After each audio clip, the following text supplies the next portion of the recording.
आदाब दोस्तों, 75 नंबर पर देखेंगे लिखा है 0.321 गुणे 0.321 यानी दोनों पद एक ही हैं। आप ऐसा कह सकते हैं कि 0.321 पे दो घात, अगर दो घात लगा होगा तो उसको गुणे के रूप में इसी प्रकार से हम लिखेंगे।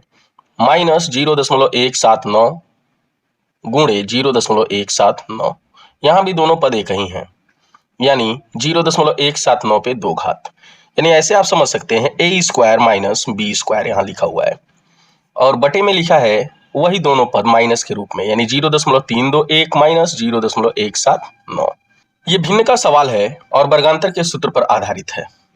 इसको सीखने के लिए किसी विशेष परीक्षा की तैयारी का होना जरूरी नहीं है। आप अगर 5 से लेकर 10 तक किसी भी क्लास में पढ़ते हैं तो ये सवाल आपको देखना चाहिए और इसे सीखने का प्रयास भी करना चाहिए। आइए हम लोग इसे हल करते हैं। जैसा कि हमने आपको बताया कि यह a स्क्वायर है माइनस यह b स्क्वायर है, यानी वर्गांतर का सूत्र होता है a square minus b square बराबर पहले कोष्टक में a प्लस बी और दूसरे में a माइनस बी। इसी फार्मूले पर हमें इसे हल करना है। तो यह सवाल इस रूप में लिखा हुआ है, यानी यह पूरा है a स्क्वायर माइनस ये पूरा है बी स्क्वायर।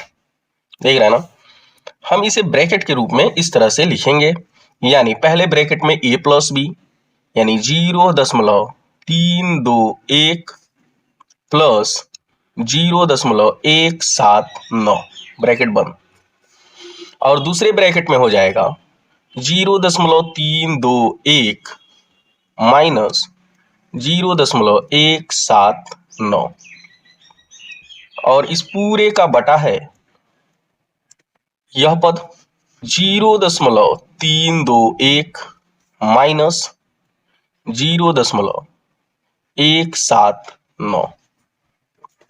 आप देख रहे हैं कि यह दोनों पद गुणे के रूप में लिखा हुआ है और ब्रैकेट में यह जो संख्याएं लिखी हुई हैं सेम वही संख्या यहां पर भी है, यानी ये दोनों कैंसिल हो गया एक दूसरे से। अब बच गया हमारे पास यह पद, इनको हम जोड़ लेंगे। तो जोड़ने के लिए आप लिखेंगे 0.321 दशमलव के ठीक सामने दशमलव 179 और इसके पहले यहाँ 0 है, लगा लीजिए और जोड़ लीजिए।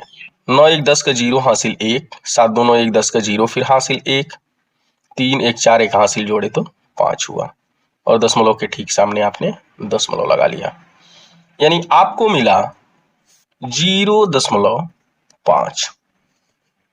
ऑप्शन नंबर डी सही है। मुझे उम्मीद है कि यह छोटा सा सवाल आपको काफी लाभ पहुंचा सकता है, तो इसे भी भरपूर लाइक और शेयर कीजिएगा। आपके प्यार भरे कमेंट का बेहद शुक्रिया। आज के लिए इतना ही, फिर मिलेंगे अगली वीडियो में।